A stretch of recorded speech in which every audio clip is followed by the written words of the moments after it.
Hello everyone, आज है 25 जनवरी और आज इस वीडियो में हम बात करने जा रहे हैं इंडस टावर के बारे में। देखिए 160 165 के आसपास शेयर ट्रेड कर रहा है और बहुत बड़ी गिरावट आज बाजार खुलते ही यहां पर देखने को मिली है।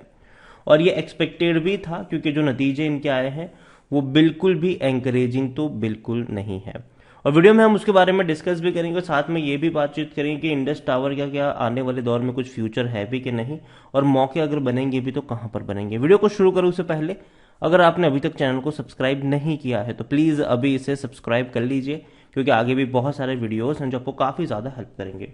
तो इंडस टावर 164 रुपीज़ का शेयर, और पिछले एक महीने में अगर आप देखो तो लगातार ये डाउनवर्ड ट्रेजेक्टरी में ही था। और अगर आप चैनल को रेगुलर फॉलो करते हो तो पिछले हफ्ते ही मैंने इसके ऊपर वीडियो बनाया था और मैंने कहा था कि ये अभी भी डाउनवर्ड ट्रेजेक्टरी में है, तो ये और नीचे जाएगा और जो खरीदारी के मौके बन सकते हैं वो शायद 150 रुपए के नीचे बन सकते हैं। हालांकि अभी भी 150 तक पहुंचा नहीं है, लेकिन जिस तरीके के नतीजे इनके आए हैं डेफिनेटली ये वहां तक जाने की कोशिश तो जरूर करेगा।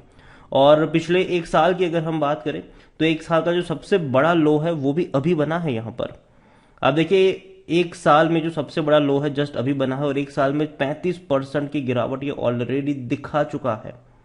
5 साल की अगर हम बात करें तो 5 साल में भी ये बड़ी गिरावट दिखाई रहा। अगर हम यहाँ पर देखें तो कहाँ पे था, ये ऑलमोस्ट 317 पे था, वहां से ये लगातार करेक्ट होता हुआ हमें नजर आ रहा है लगातार।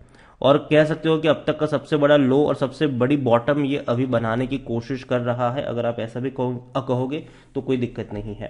कंपनी में अगर हम देखें तो लार्ज कैप शेयर जरूर है, 45,000 करोड़ से भी ज्यादा का इसका मार्केट कैप है। वॉल्यूम अभी 1 लाख का है क्योंकि जस्ट अभी बाजार ओपन हुआ है। और यहां पर अगर हम बात करने जाए तो जो प्रॉब्लम खड़ी हुई है वो इनके रिजल्ट्स में खड़ी हुई है। इंडस टावर को भैया वोडाफोन की वजह से काफी ज्यादा दिक्कतें झेलनी पड़ रही है। कंपनी के नतीजे कल आए और उन्होंने कहा है कि it had made a doubtful debt provision of ₹2,298 crore against receivable from Vodafone idea. और कंपनी अब तक प्रॉफिट में थी। अगर आप इंडस टावर की बात करो तो सितंबर क्वार्टर में 870 करोड़ का इनका मुनाफा था। इससे पहले जून में 475 करोड़ से भी ज्यादा का प्रॉफिट था।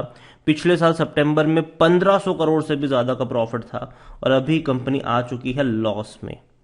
और यही वजह है कि आज इतनी बड़ी गिरावट है और शायद गिरावट और रह सकती है कुछ दिनों तक। यहां पर अगर आप देखो तो company posted a net loss of 708 crore, 708 crore का लॉस हुआ है इनको। और दिक्कत यहां पर सिर्फ वहीं पर नहीं है, दिक्कत यहां पर रेवेन्यू में भी हुई है इनको। इनके टोटल रेवेन्यू भी काफी कम है। अगर आप देखो तो 6,765 करोड़ के रेवेन्यू रहे हैं, जो कि इससे पहले के क्वार्टर में तकरीबन 8,000 करोड़ हुआ करते थे। इवन पिछले साल के क्वार्टर में भी बात करो तो भी 8,000 के करोड़ के आसपास ही थे। तो यहां पर रेवेन्यू में भी बहुत बड़ी गिरावट है और कंपनी जो पहले प्रॉफिट करती थी 1,000 करोड़ तक का क्वार्टरली, अब वो लॉस करना शुरू कर चुकी है। A company yet again draw attention to how one of the largest customers' financial condition impacted its business operation and financial position। इनका सीधा इशारा यहाँ पर वोडाफोन आइडिया से है, क्योंकि वोडाफोन आइडिया को भैया तकरीबन 7 से 8 हजार करोड़ रुपए चुकाने हैं इंडसइंड को, लेकिन अभी तक इन्होंने इंडस टावर को, लेकिन अभी तक इन्होंने चुकाया नहीं है। यहां पर आप देखो तो during the current quarter the funding plan of the said customer has not been released, and although the committed part payment till December has been received and customer has indicated challenges in complying with the higher payment plan in future, accordingly the group followed strategically policy to making doubtful debt allowance in respect of overdue receivables। तो यहां पर देखा जाए तो Vodafone की वजह से Indus tower की हालत खराब हो रही है, ये आप कह सकते हो। सो फार अभी अगर हम देखें तो वोडाफोन आइडिया ने कमिट किया है भैया और सबमिट भी किया है पेमेंट प्लान को। और इंडस टावर के जो बोर्ड है उन्होंने इसको अप्रूव भी किया था, लेकिन हालांकि अक्टूबर में, ठीक है। In October VI board decided to issue operationally convertible debentures worth 1,600 crore to American tower corporation and fund raise would use to clear dues and tower companies. यहां पर अगर आप देखो तो पेमेंट कितना पेंडिंग है वोडाफोन आइडिया का, 7,000 करोड़ का। इतना बड़ा पेमेंट पेंडिंग है इनका, और ये एक बहुत बड़ी चैलेंज है अब इनके लिए कि भैया पैसा मिलेगा कि नहीं। और अगर नहीं पे कर पाएंगे तो इन्होंने फाइनल वार्निंग तक दे दी है कि भैया आपकी सारी सर्विसेज हम रोक देंगे। तो अगर सर्विसेज रोक भी देंगे तो भैया सबसे ज़्यादा दिक्कत होगी वोडाफोन को ही, क्योंकि 40 से 45% का जो यूज़र है इनका वोडाफोन का, वो उनको सर्विस प्रोवाइड करवाने का काम इंडस टावर ही कर रहा है। इंडस टावर की अगर हम बात करने जाए तो कंपनी में प्रमोटर होल्डिंग 51.01% है, और आगे हम बात करेंगे शेयर होल्डिंग को लेकर। लेकिन एक बड़ी दिक्कत यहाँ पर यह है कि प्रमोटर भले ही भारतीय एयरटेल है जो कि काफ़ी स्ट्रांग है, लेकिन 30% जितनी प्रमोटर की होल्डिंग गिरवी भी नजर आ रही है। इंडस टावर की अगर हम बात करने जाए तो according to Moneycontrol user 20% लोग कह रहे हैं कि बेच दो, 80% लोग कह रहे हैं खरीदारी करो। इतना ही नहीं, अगर हम बात करें यहाँ पर तो इनकी रेवेन्यू में बहुत बड़ी रफ्तार थी।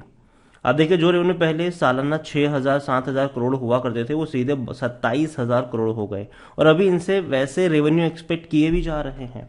ठीक है, भले ही आप इस अभी जो लास्ट क्वार्टर के रिजल्ट्स है वो उतने अच्छे ना हो, लेकिन मुझे लगता है कि शायद कुछ वक्त बाद चीज़ें बेहतर हो सकती है यहाँ पर, क्योंकि इनके क्लाइंट सिर्फ वोडाफोन ही नहीं है, भारतीय एयरटेल भी इनका सबसे बड़ा क्लाइंट है। ठीक है, और भारतीय एयरटेल यहाँ पर मेन प्रमोटर भी आप कह सकते हो भारतीय एयरटेल को। यहाँ पर कंपनी के डिविडेंड की अगर हम बात करें तो डिविडेंड हालांकि 11 रुपए का पिछले साल पे किया था, उससे पहले भी 17 रुपये 80 पैसे के आसपास था, मतलब अच्छा खासा डिविडेंड तो पे कर रहा ही है।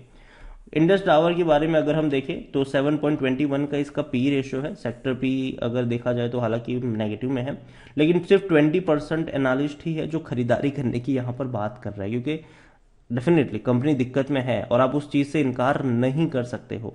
ठीक है, कंपनी दिक्कत में है और कुछ वक्त के लिए रहेगी, लेकिन हमेशा के लिए नहीं। एक बॉटम बनेगा, फिर वहां से एक बड़ी रफ्तार की तरफ जाने की ये कोशिश भी करेगा। और अगर बात करें इनके शेयर होल्डिंग की तो प्रमोटर के पास 69% की होल्डिंग है, लेकिन दिक्कत क्या है कि ऑलमोस्ट 21% जितनी होल्डिंग इनकी गिरवी भी पड़ी हुई है। म्यूचुअल फंड के पास बहुत कम है, 0.55% की होल्डिंग है। डोमेस्टिक इंस्टीट्यूशन के पास 2.32% की होल्डिंग है। एफआईएस के पास 26.60% की होल्डिंग है। ज्यादातर होल्डिंग यहाँ पर एफआईएस लेकर बैठे हैं।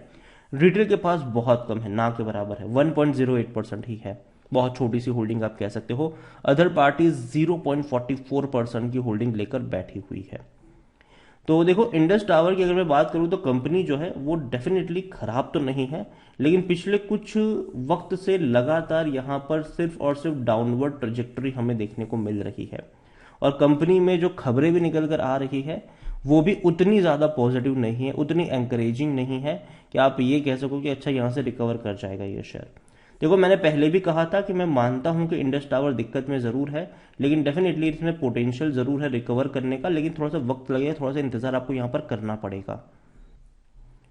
और मैंने पहले भी कहा था कि इंडस टावर का शेयर अगर खरीदारी के लिए अट्रैक्टिव लगेगा भी तो शायद 150 रुपए के नीचे होगा, और क्योंकि नतीजे का एक बार इंतजार करना पड़ेगा, ये मैंने पहले भी कहा था। अब जब रिजल्ट्स आ चुके हैं तो अभी भी मैं अपनी उसी कमेंट्री के ऊपर रहूंगा कि हाँ 150 रुपए की रेंज का आपको शायद इंतजार करना चाहिए। शुरुआती में बाजार जैसे ही खुल रहा था ये गिरा जरूर था, लेकिन वापस संभलता हुआ नजर भी आ रहा है।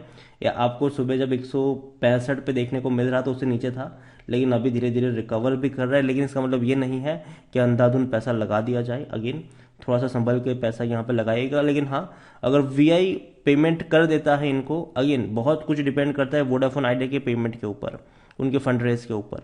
अगर वोडाफोन आइडिया का फंड रेज हो जाता है, वोडाफोन आइडिया अगर पेमेंट कर देता है इनको, तो कहीं ना कहीं शेयर में आपको एक बहुत ही पॉजिटिव ग्रोथ देखने को मिल सकती है, और इस खबर का भी बहुत बड़ा इंपैक्ट देखने को मिलेगा। अगर एक खबर भी आ गई ऐसी कि वोडाफोन आइडिया ने यहाँ से फंड रेजिंग कर ली है या करने वाले हैं, तो उसका सीधा सीधा इंपैक्ट आपको इंडस टावर के ऊपर भी देखने को मिलेगा। तो न्यूज़ के ऊपर भी बहुत कुछ डिपेंड करेगा, तो याद रखिए उस चीज़ को। वीडियो को यहीं पे एंड करूंगा। पसंद आया हो तो लाइक करो, शेयर करो, चैनल पर अगर पहली बार है तो प्लीज़ सब्सक्राइब करें, और इंडस टावर के बारे में आप क्या सोचते हैं वो भी आप मुझे कमेंट में लिख कर बता सकते हैं। Thank you.